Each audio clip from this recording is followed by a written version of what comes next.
오늘 두 군데에서 말씀 보겠습니다. 역대상 21장 9절로 17절, 갈라디아서 2장 20절 말씀 보겠습니다. 역대상 21장은 구약 641면의 말씀에 있습니다.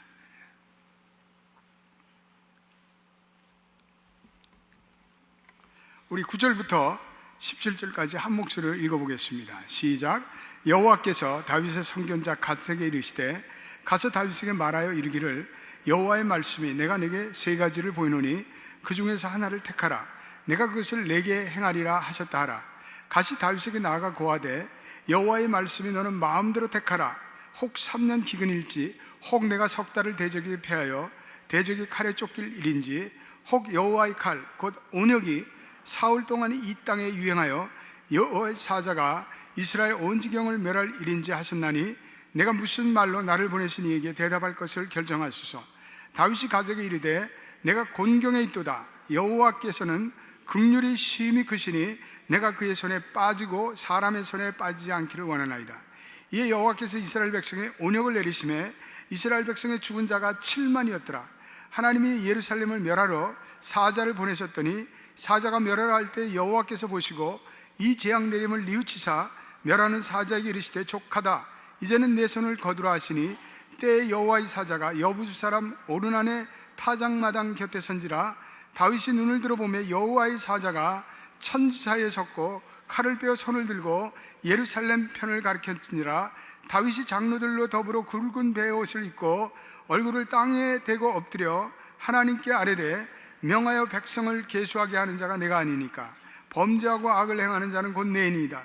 이 악무리는 무엇을 행하였나이까? 청건대 나의 하나님 여호와여, 주의 손으로 나와 내 아비의 집을 치시고 주의 백성에게 재앙을 내리지 마옵소서. 아멘.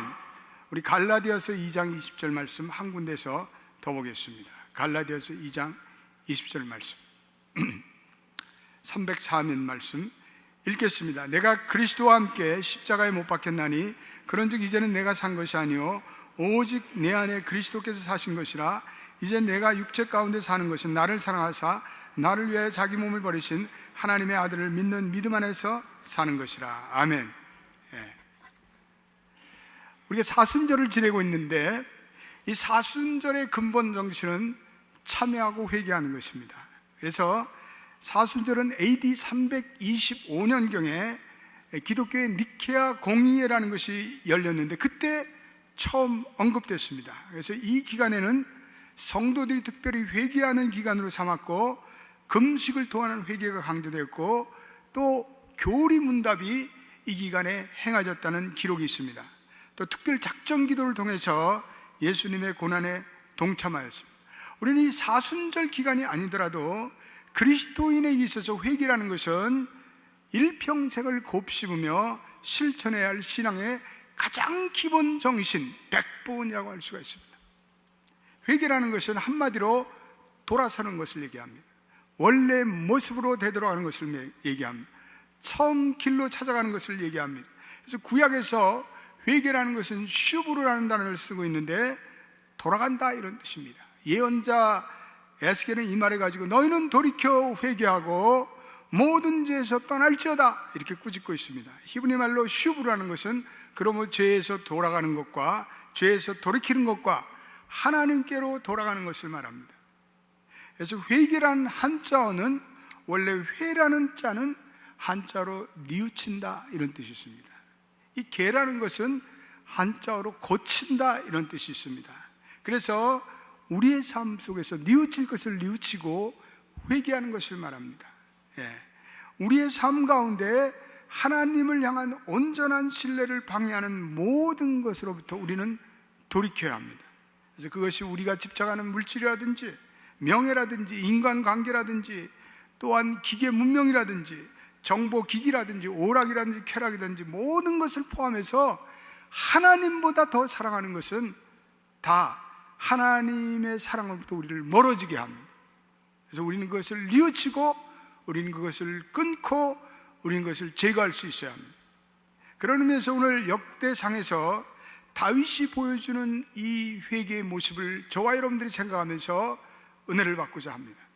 다윗은 하나님의 마음에 합한 자라는 명예로운 이름을 얻었습니다. 그럼 다윗이 하나님의 마음에 합한 자가 될 수 있었던 원인은 무엇인가? 그것은 다윗은 죄를 범하고도 늘 진실하게 회개하는 모습을 보여주고 있습니다. 이 다윗의 회개는 후회나 반성 정도가 아니라 참된 회개를 합니다. 진실된 회개를 합니다. 깊이 있는 회개를 합니다. 오늘 본문에 그 말씀을 우리에게 보여주고 있습니다. 오늘 본문에 보면 하나님께서 다윗의 인구조사로 진노하였습니다. 다윗이 인구조사를 했던 것은 다윗이 이스라엘 백성들 중에서 군대 병력을 파악하기 위해서 인구조사를 했습니다. 다윗이 부강해지면서 마음에 점점 교만의 찌기가 끼기 시작했습니다. 그래서 하나님으로부터 멀어졌습니다. 그래서 다윗이 하나님을 의지하기보다는 자신의 힘을 과시하고 그리고 의지하렸던 교만의 마음이 다윗에게 찾아왔습니다.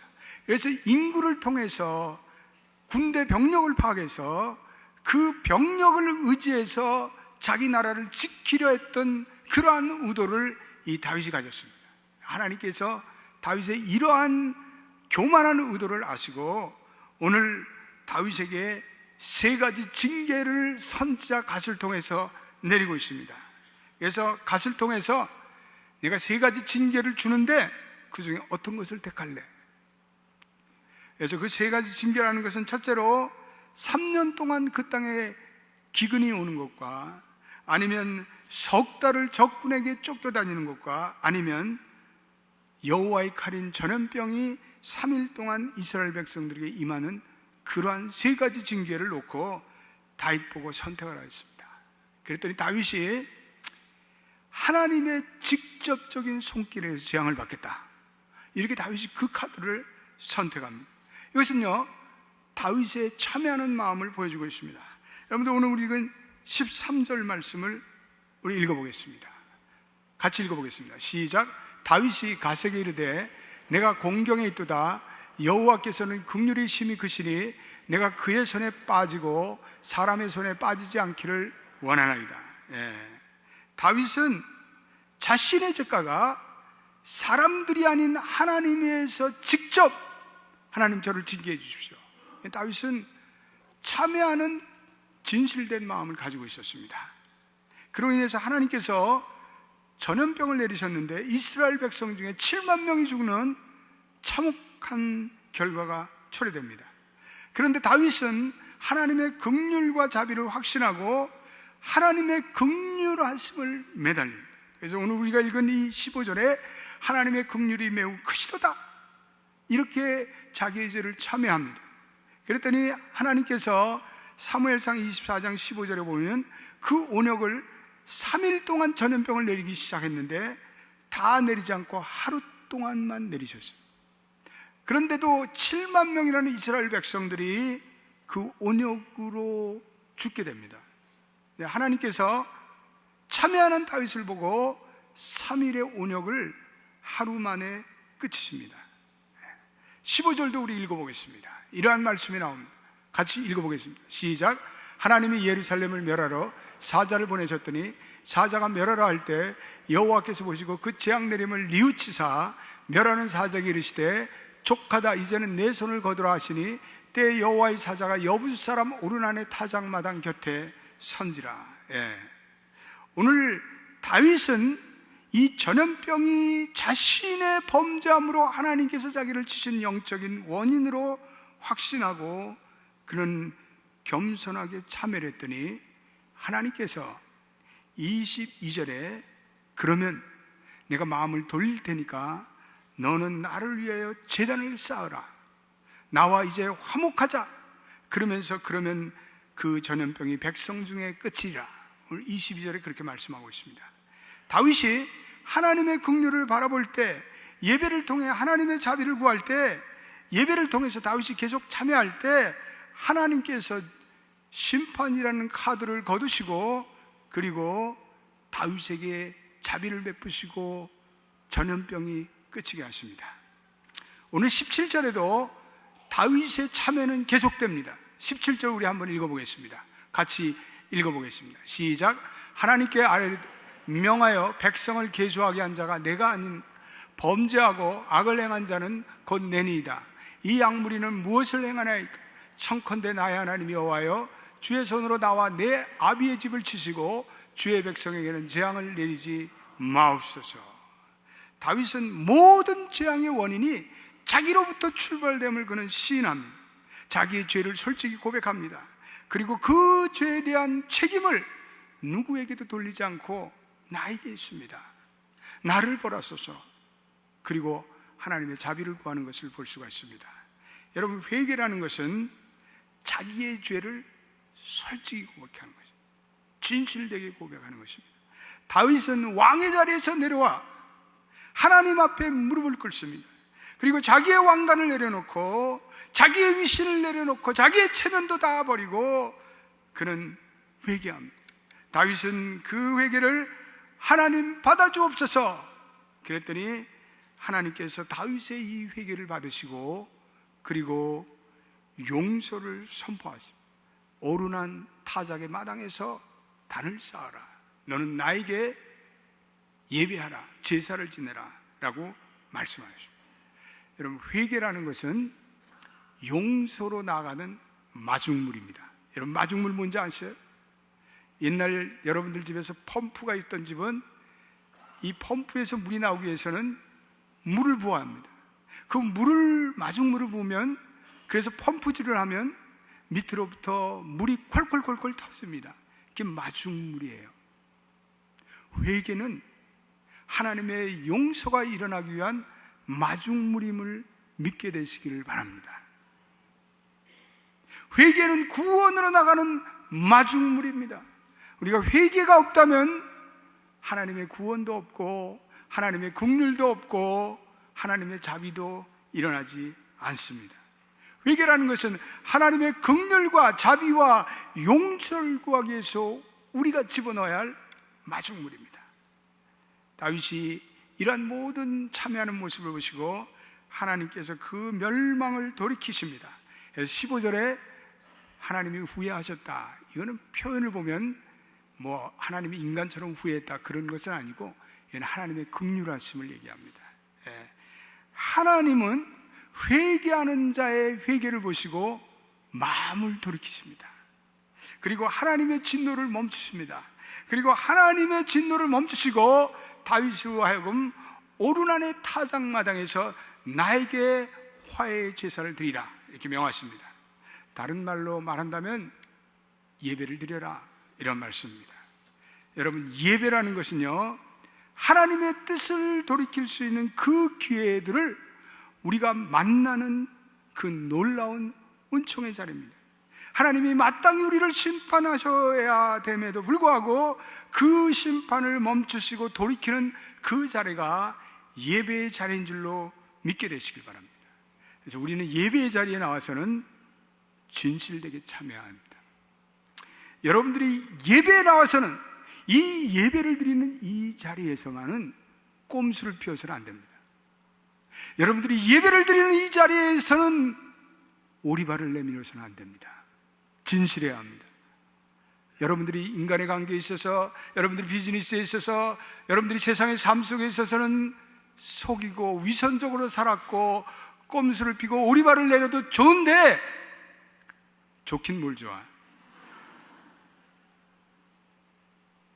적어도 하나님을 만나는 이 자리에서는 진실해져요. 이 자리에서까지 위선의 마스크를 쓰면 안 돼요. 여러분들이 이 예배 자리에 나와서는 하나님께 다 참여해야 돼요. 여러분들의 은밀한 죄도 다 참여해야 돼요. 다윗은 자기의 은밀한 죄를 참여할 때 하나님의 용서를 받았어요. 우리의 모든 것을 내려놓고 진실되게 하나님께 참여하는 자리가 바로 이 예배의 자리입니다. 그래서 예배라는 것은 결국은 하나님께서 그 얼굴을 다시 우리를 향해서 돌리시는 것, 외면했던 그 얼굴을 다시 돌려서 우리에게 자비를 베푸시는 자리입니다. 은혜의 기회를 주시는 자리입니다. 하나님의 법대로 행하지 않고 하나님의 정의대로 행하지 않고 그분이 완전한 대우를 못 받더라도 뜻을 돌이키는 것, 그것이 예배의 기회입니다. 그래서 그 근본 원인은 우리가 참여하기 때문에, 참여하는 그 마음에 예배의 기회가 찾아오고, 그 예배를 통해서 하나님께서 회복과 부흥을 주시고, 그 예배 가운데 하나님의 임재가 나타납니다. 여러분 16절도 보세요. 아주 놀라운 말씀이 나옵니다. 16절을 우리 같이 읽어보겠습니다. 시작. 다윗이 눈을 들어보매 여호와의 사자가 천지 사이에 섰고 칼을 빼어 손에 들고 예루살렘 편을 가리켰는지라. 다윗이 장로들로 더불어 굵은 배를 입고 얼굴을 땅에 대고 엎드려. 지금 땅에 엎드려서 굵은 베옷을 입고 회개할 기회를 다윗이 찾았는데, 그때 잠시 천사가 심판을 멈추고 칼을 빼고 수답하고 있는 그 순간에 다윗이 장로들과 함께 굵은 베옷을 입고 하나님께 무릎을 란짝 엎드려서 하나님께 회개합니다. 여러분, 예배를 드리는 것이 너무나 은혜입니다. 우리가 주일날 이렇게 나와서 예배를 드리면서 우리 죄된 발걸음을 멈추고 하나님 앞에 돌이키며 회개할 때, 오늘 다윗이 베옷을 입고 하나님께 회개한 처럼 우리에게도 참여의 기회가 생겨나고, 우리에게도 하나님의 은혜가 임하는 기회가 우리에게 생깁니다. 그래서 저와 여러분들이 이렇게 예배 드릴 수 있는 것은 그 자체가 은혜 가운데 은혜인 줄로 믿게 되시길 바랍니다. 그래서 하나님의 심판이 잠시 멈추고 천사가 칼을 높이 들고 중단해 있는 그 순간에 오늘 우리가 납작 엎드릴 수 있는 기회가 바로 오늘 여기 예배입니다. 그래서 하나님의 심판이 그대로 임하면 예배 드릴 시간이 어디 있어요? 우린 그냥 죽고 마는데. 그런데 오늘 은혜의 하나님께서 우리가 예배드리고 참여할 때 심판의 칼을 멈추고, 그리고 우리 하여금 그 예배를 받으시고 또한 하나님 화목케 하기를 원하십니다. 놀라운 사실은 다윗이 회개하고 그 오르난의 타작마당에서 화목의 제사 예배를 드릴 때 하나님께서 그 장소를 은혜와 긍휼 화목의 장소로 바꿔주셨습니다. 그리고 그 장소에 하늘에서 불이 내렸습니다. 오늘 26절에 보면은 그 본문에 하늘에서 불이 내려 응답하시도다 이렇게 말씀하고 있습니다. 오늘 하나님께서 용서를 해주시고 그 타작마당에 하늘에서 불이 내렸습니다. 그런데 여러분, 한 걸음 더 나가서 22장에 보면은 그 저주의 타작마당에 하나님께서 거룩한 성전을 세우고자 하는 계시를 다윗에게 주시는 것을 볼 수가 있습니다. 저주의 타작마당이 다윗이 회개하고 하나님 앞에 바로 설 때 그것이 거룩한 성전의 성소가 되는 은혜가 나타납니다. 여러분, 중국의 연변과학대학을 가시면 연변과학대학에 채플이 있는데 그 채플의 자리는 원래 공동묘지 화장터예요. 여기 우리 연변과학기술대학 교수로 계셨던 정 박사님도 계시지만 공동묘지가 변했어요. 화장터가 변해서 거룩한 하나님의 성소가 됐습니다. 할렐루야. 이것은 우리에게 회개의 놀라운 진리를 선포하고 있습니다.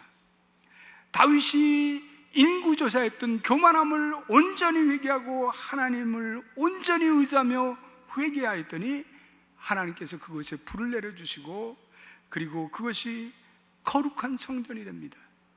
오르나의 타작마당에 전염병이 돌았던 저주의 장소가 다윗이 회개할 때 거룩한 성소의 자리로 변화합니다. 회개할 때 모든 하나님의 영광과 그리고 모든 하나님의 축복이 나타납니다. 저주도 변화해서 축복이 되는 줄로 믿게 되시길 바랍니다. 교우들의 간증을 들어보면 교우들이 간증하면서 목사님, 회개했더니 이런 좋은 일이 일어났네요. 그렇게 간증하는 사람들이 너무나 많아요. 여러분, 우리가 회개할 때 좋은 일이 일어나요. 그래서 우리는 계속 회개해야 돼요. 회개는 좋고 아멘도 안 하네. 적용 거. 회개해야 돼요. 날마다 회개해야 돼요. 시간마다 회개해야 돼요. 어떤 사람은 회개가 올드 패션한 것이라고 싫어해요. 아니에요. 회개는 언제나 하나님이 기뻐하세요. 회개하는 자에게 은혜를 베푸시고, 회개하는 자에게 질병도 더 이상 악화되는 것이 그치고, 회개하는 자에게 막혔던 사업의 문도 열려주시고, 회개하는 자에게 관계의 어려움도 풀어주시고, 회개하는 자에게 인생의 위기도 극복할 수 있는 은혜를 주시고, 할렐루야. 우리 교회 박동진 선교사님 교도소 선교 사역하시는데 어려운 일로 감옥에 들어갔어요. 그런데요, 놀라운 것은 이 박동진 선교사님이 회개하면서 문제가 풀리기 시작해요. 회개하기 전에는 일이 안 돼요. 일이 안 되는 거예요. 근데 어느 날부터 이 박동진 선교사님이, 하나님, 내가 죽일 놈입니다. 말씀을 통해서 회개하시니까 그때부터 좋은 일이 일어나는 거예요. 사람들이 도와주는 거예요. 하나님이 은혜를 베푸시는 거예요. 그러더니 부활절 때 그냥 완전 사면으로 석방이 됐습니다. 그리고는 지금은 교도소를 다니면서 복음을 전하는 하나님의 복음의 사역자가 됐습니다. 할렐루야. 저희 연합교회는요, 회개하면서 좋은 일을 경험한 사람들이 너무나 많습니다. 우리 한영달 집사님, 벌써 하나님 앞에 가야 할 인생이, 그 부인이 하나님 앞에 회개하고 부부가 서로 회개의 눈물을 흘리고 기도했더니 하나님이 질병으로부터 연장시켜 주셔요. 지금도 살아계셔요. 할렐루야. 회개하시길 바랍니다. 회개하는 것에 하나님이 은혜를 베풀어 주시고, 회개하는 것에 하나님은 그 회개를 기쁘게 받으시고, 우리의 인생의 모든 어려움 속에서, 환난에서, 질곡에서 우리를 구원해 주시는 은총의 계기가 됩니다. 우리는 회개할 때 하나님께서 우리에게 임한 저주들조차도 그 저주들을 하나님의 축복으로 환원해 주십니다. 여러분 믿습니까? 그래, 우리는 회개해야 돼요. 회개는 좋은 거예요. Repentance is good all the time. 그래서 우리는 하나님께 회개하고 그렇게 하나님께 나아가면 하나님이 우리를 불쌍히 여기십니다. 두 번째, 회개하는 곳에 성령의 역사, 부흥이 일어납니다. 그래서 회개는 부흥의 마중물입니다. 회개가 없으면 부흥이 일어나지 않아요. 그러나 회개하는 곳에 성령이 역사하시고 그리고 부흥의 역사가 일어납니다. 사도행전 2장 38절에 베드로가 복음을 전했더니 많은 사람들이 마음이 찔려 회개를 합니다. 그럴 때 베드로가 이렇게 선포해요. 같이 읽어보겠습니다. 시작. 베드로가 가로되 너희가 회개하여 각각 예수 그리스도의 이름으로 세례를 받고 죄사함을 얻으라. 그래야면 성령을 선물로 받으리니. 예. 여기서 보니까 회개와 성령의 관계성에 대해서 얘기하고 있습니다. 회개하면 성령을 선물로 받는다. 여러분, 우리 선물 받으면 기분 좋잖아요. 예? 선물, 홍삼 선물 받을 때 기분 좋죠? 그런데 선물 중에 선물은요, 성령의 선물이에요. 할렐루야. 성령을 선물로 받는 것이 우리의 인생의 최대의 선물이에요. 그런데 하나님께서는 회개할 때 성령을 너에게 선물로 주시겠다, 이렇게 약속하셨어요. 그래서 우리는 성령을 선물로 받고 회개할 때 예수를 최초로 믿는 사람에게도 해당되지만, 이미 예수를 믿은 기존 신자들도 회개하고 성령의 은혜를 구하면요, 성령의 놀라운 능력이 강력하게 역사하시는데, 이걸 갖고서 우리는 성령 충만이라고 해요. 우리는 성령 충만을 사모하시기를 주님의 이름으로 축원드립니다. 그래서 우리가 성령 충만을 받기 위해서는 우리는 늘 회개해야 돼요. 우리는 늘 하나님을 향해서 바른 태도를 가져야 돼요. 우리는 늘 믿음의 삶을 살아야 돼요. 우리는 하나님께 간구해야 돼요. 하나님께 진실된 예배를 드려야 돼요. 우리는 하나님 앞에 한마음이 돼야 돼요. 우리는 하나님 앞에 인내해야 돼요. 하나님의 말씀 가운데 내 뜻에 마음 들지 않더라도 하나님께서 말씀하시면 우리는 순종해야 돼요. 그럴 때 하나님께서 우리에게 성령을 선물로 주십니다. 이 모든 그 출발점은 회개입니다. 그래서 회개가 부흥의 문을 여는 마중물이에요. 따라서 해봅시다. 회개가 부흥의 문을 여는 마중물이다. 아멘. 우리가 회개를 통해서 하나님과의 관계가 회복되며 성도들이 이 성령의 충만함을 덧입고요, 그 다음에는 나 자신을 위해서 살지 않고 하나님 나라를 위해서 살고자 하는요, 하나님의 나라를 위한 사역자들이 됩니다. 할렐루야. 우리 교회도 한때는 그렇고 그런 인생을 살던 사람들이 성령의 능력을 덧입고 하나님의 나라를 위해서 진실되게 능력 있게 사역자가 된 사람들이 너무나 많습니다. 저는요, 기적 중에 기적이라고 생각해요. 변화 중에 변화라고 생각해요. 그래서 우리가 성령의 충만함을 덧입고 성령의 은혜를 덧입으면 하나님께서 우리를 사용하셔서 이제는 하나님의 나라를 세워가는 일꾼으로 만드셔요. 꼭 그것이 목사나 선교사가 아니더라도 우리의 삶 속에서 하나님을 이제는 전파하고, 그리고 하나님의 사랑을 나누고, 그리고 하나님 나라를 선포하는 그러한 능력의 사역자로 우리를 사용하십니다. 그래서 하나님은 거룩한 영이고 성령은 거룩한 영이고 성령님은 죄된 마음과 동일한 방에서 거주하지 못해요. 우리가 이 하나님의 온전한 축복을 받지 못하는 유일한 이유는 죄 때문이에요. 죄는 하나님의 생명과 능력과 축복이 오는 것을 차단하는 동맥경화를 일으킵니다. 그래서 우리는 하나님과의 정직한 교제를 위해서, 하나님과의 능력 있는 교제를 위해서 우리는 죄를 늘 청산하고 회개해야 합니다. 한국 초대교회사에 하디 선교사님이라는 분이 있습니다. 이분은 원산과 강원도 통천 지방을 다니면서 3년간을 선교했는데 아무런 열매가 없는 거예요. 그래서 하디 선교사님이 너무나 답답해서 한 번은 선교사들 앞에서 주일 오전 예배 때 자기가 심호하는 교회 앞에서 교인들에게 공개적으로 자기의 교만함을 회개했습니다. 내가 한국에 와서 무지한 한국 백성들을 우습게 여겼습니다. 나의 심령이 강팍합니다. 내 믿음이 부족합니다. 눈물로 참여했습니다. 그랬더니 하디 선교사의 그 죄를 고백을 들은 한 청년이 또 교만과 자기의 탐욕과 위선과 그런 모든 행위를 고백했습니다. 그럴 때 1903년에 원산의 부흥운동이 일어나기 시작했습니다. 하나님의 놀라운 부흥이 일어났습니다. 평양 대부흥보다 먼저 원산의 부흥의 운동이 일어났고, 그 부흥의 불길이 흘러 4년 후에 평양 대부흥운동으로 연결됐습니다. 1907년 1월 13일 장대현 교회에서 주일 저녁 집회를 하는데 너무 집회에 아무런 성령의 감동이 느껴지지 않고 사람들이 답답하고 왠지 악한 영이 예배에 임재하는 것을 느낄 수가 있었습니다. 그래서 회중들이 간절히 하나님께 간구하는 가운데 길선주 장로님이라는 분이 일어나서, 내가 아간입니다.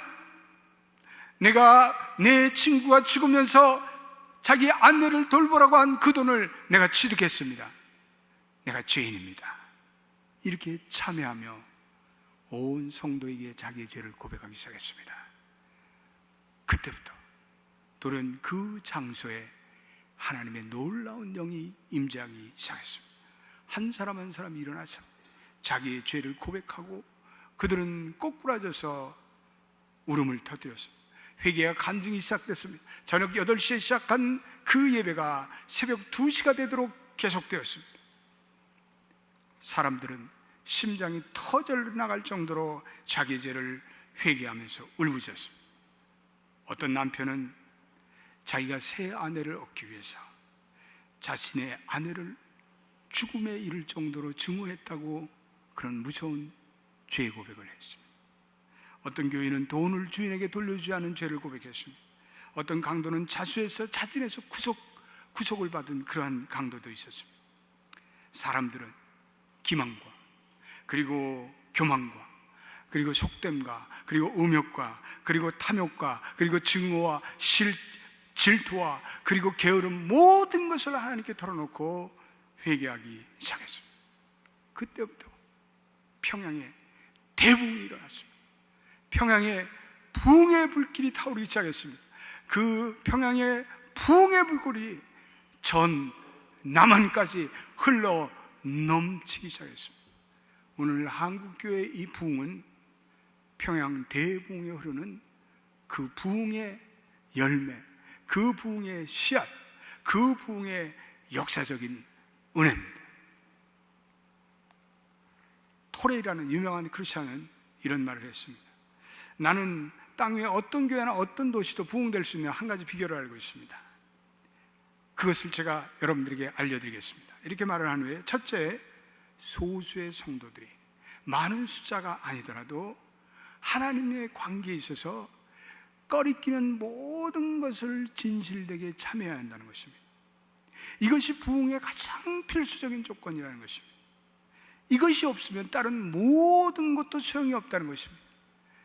그리고 그들이 부흥을 위한 기도의 그룹을 만들어서 하나님께서 하늘 문을 여시고 불을 내려주시기까지 그들이 기도하면은 거기에 부흥의 불이 타오르기 시작한다는 것입니다. 그리고 그들로 하여금 하나님께 자기 자신을 드리면서 자기 자신을 마음껏 사용하여 주시옵소서라고 자신을 헌신할 때 반드시 그 교회는 부흥이 일어나고 그 지역에는 부흥이 일어난다고 토레이 말씀하고 있습니다. 저는 전 세계에 다니면서 이 말씀을 전했습니다. 많은 교회와 지역들이 이 비결을 그대로 받아들이는데 그 중에 한 교회도 실패한 적이 없습니다. 이렇게 얘기하고 있습니다. 어떤 사람이 빌리그램에게 전도가 부흥입니까? 이렇게 묻자 빌리그램 목사님이 이렇게 말씀하셨습니다. 아닙니다. 부흥이 올 때 우리는 두 가지 보지 못하던 일이 일어납니다. 첫째로는 하나님은 거룩하시구나, God is holy, 그것을 새롭게 깨달았다. 두 번째는 나는 죄인이로구나, 모든 사람들이 그것을 깨닫게 됩니다. 여러분, 성도들이 부르짖는 기도가 많습니다. 통성으로 드리는 기도가 많습니다. 왜 부흥이 일어나지 않습니까? 눈물 콧물 다 흘리는데 문제는 죄를 청산하지 않기 때문에 그렇습니다. 통곡하고 고백하는데 죄에서 떠나지 않기 때문에 우리는 죄를 고백해야 합니다. 죄를 청산해야 합니다. 죄를 제어해야 합니다. 그럴 때 하나님께서는 우리의 심령을 살려주시고 우리의 가정과 교회에 은혜를 베풀어 주십니다. 요즘 교회마다 여러 형태의 성경 공부와 제자 훈련들이 왕성하게 일어나고 있습니다. 그런데 많은 사람들이 이 제자 훈련과 성경 공부를 입시 훈련하듯이 합니다. 그래서 뭘 자꾸만 익히고 외우고 뭘 이게 정리하려고 해요. 그래서 지식을 쌓듯이 정보를 축적하고 배우고 공부하려고 합니다. 그런데 우리가 예수를 따른다는 것은 무슨 우리가 입시학원에서 무슨 뭐를 공부하고 암기하고 뭘 열심히 익히고 그래서 전문 지식 공부하는 식으로 이렇게 하는 것이 아니라 우리가 예수를 따른다는 것은 우리의 마음의 때를 벗겨내는 거예요. 우리의 마음의 때를 씻겨내리는 거예요. 그래서 이것을 다르게 표현하면 우리의 마음을 비운다, 이렇게 말씀드릴 수가 있습니다. 주님께서 시종 내 뜻을 다 내려놓고 하나님의 뜻을 쫓는 바로 그것입니다. 우리가 신앙인으로 살아가는 목적은 우리가 우리를 비워서 우리를 빛 가운데 존재해서 우리로 하여금 우리의 지난날의 모든 잘못된 것을 태워서 우리를 자꾸 덜고 또 덜어서 주님의 빛의 반응으로 나가는 것을 말합니다. 지난주에 우리 전 문화부 장관의 따님이었던 이어령 박사님의 그 딸 이민아 목사님이 암과 투병하는 가운데 하나님의 부르심을 받았습니다. 우리 이민아 목사님은 참 귀하신 분입니다.